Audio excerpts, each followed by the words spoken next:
जय श्री राम दोस्तों, राधे राधे। दुर्योधन की मृत्यु के बाद उसकी पत्नी ने अर्जुन से विवाह क्यों किया, यह जानने के लिए आप वीडियो के अंत तक बने रहें। प्रिय मित्रों, आपने महाभारत के कई किस्से सुने होंगे तथा महाभारत को टीवी पर भी देखा होगा। महाभारत में कई पात्र हैं जो प्रसिद्ध हुए, परंतु कुछ पात्र ऐसे भी हैं जिन्हें बहुत कम लोग जानते हैं। आपने यह कहावत कई बार सुनी होगी, कहीं का ईंट कहीं का रोड़ा, भानुमति ने कुनवा जोड़ा।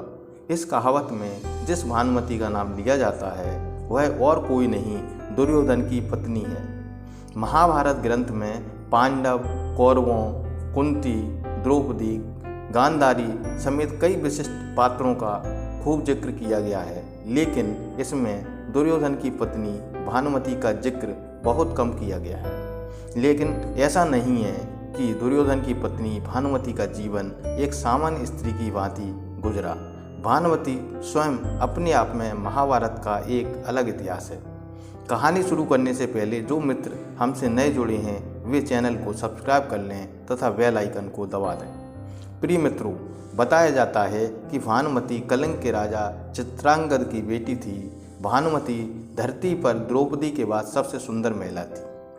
बेहद सुंदर, सुशील और चतुर भानुमति अर्जुन से विवाह करना चाहती थी। वह बेहद विनम्र स्वभाव की महिला थी। जब भानुमति बड़ी हुई तो उसके पिता ने उसका स्वयंवर रचने की योजना बनाई। स्वयंवर में सभी क्षत्रियों को निमंत्रित किया गया। वहीं दुर्योधन भी अपने मित्र कर्ण के साथ पहुंचा। मन में अर्जुन को पाने की इच्छा रखने वाली भानुमति उसका इंतजार कर रही थी, लेकिन स्वयंवर में अर्जुन नहीं पहुंचे। तब वहां मौजूद उपस्थित क्षत्रियों में से ही भानुमति को अपना वर चुनने के लिए मजबूर होना पड़ा। तब उसने एक सुंदर युवक को वरमाला पहनाने का निश्चय किया। जब भानुमति वरमाला लेकर एक एक क्षत्रियों को देखते हुए जा रही थी, तब वह दुर्योधन के सामने एक पल के लिए रुक जाती है और फिर आगे बढ़ने लगती है। यह बात दुर्योधन को सहन नहीं होती और वैसे जबरदस्ती वरमाला अपने गले में डाल लेता है। जब अन्य योद्धाओं ने इस बात का विरोध किया, तब दुर्योधन ने सब योद्धाओं को कर्ण से युद्ध करने की चुनौती दी, जिसमें कर्ण ने सभी को परास्त कर दिया। जरासंध भी उस स्वयंवर में मौजूद था। जरासंध और कर्ण में 21 दिन तक युद्ध चला, जिसमें कर्ण जीता और पुरस्कार में उसने कर्ण को मालिनी का राज्य दे दिया।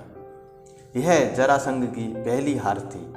दुर्योधन भानुमति को जबरदस्ती उस स्वयंवर से उठा लाया।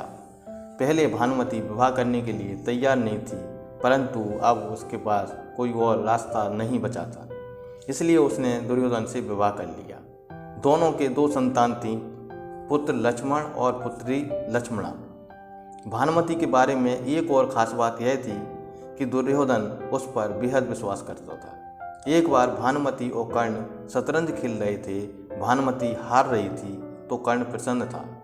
इतने में दुर्योधन के आने की आहट हुई तो भानुमति अचानक खेल छोड़कर उठने लगी। कर्ण को लगा कि वो हार के डर से भाग रही है, इसलिए उसने उसका आंचल झपटा। अचानक ही की गई इस हरकत से भानुमति का आंचल फट गया और उसके सारे मोती वहीं बिखर गए। ऐसा होना था कि कर्ण को भी दुर्योधन आता हुआ दिखाई दिया। दोनों शर्म से मरे जा रहे थे। उन्हें डर सता रहा था कि अब दुर्योधन क्या समझेगा। जब दुर्योधन निकट आया तो दोनों उससे आंखें नहीं मिला पा रहे थे। तब दुर्योधन ने हंस के कहा कि मोती बिखरे रहने दोगे या मैं तुम्हारी मदद करूं मोती समेटने में। इस बात से पता चलता है कि दुर्योधन अपने मित्र कर्ण और अपनी जबरदस्ती शादी की हुई पत्नी पर कितना विश्वास करता था। भानुमति बेहद ही सुंदर, आकर्षक, तेज बुद्धि और शरीर से काफ़ी ताकतवर थी। गांधारी ने सती पर्व में बताया है कि भानुमति दुर्योधन से खेल खेल में ही कुश्ती करती थी, जिसमें दुर्योधन उससे कई बार हार भी जाता था।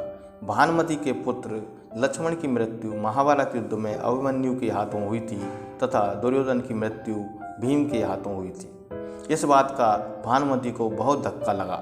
भानुमति कुछ दिनों तक सदमे में रही। वह कौरव और पांडवों की दुश्मनी को ख़त्म करना चाहती थी, इसलिए उसने अर्जुन से विवाह कर लिया, जिससे सारा कुनबा एक हो जाए, सारा परिवार एक हो जाए। इसी कारण यह कहावत कही जाती है, कहीं का ईंट कहीं का रोड़ा, भानुमति ने कुनबा जोड़ा। प्रिय मित्रों, हम उम्मीद करते हैं आपको वीडियो पसंद आया होगा। वीडियो को लाइक करें, शेयर करें तथा कमेंट बॉक्स में जय श्री राम अवश्य लिखें। धन्यवाद।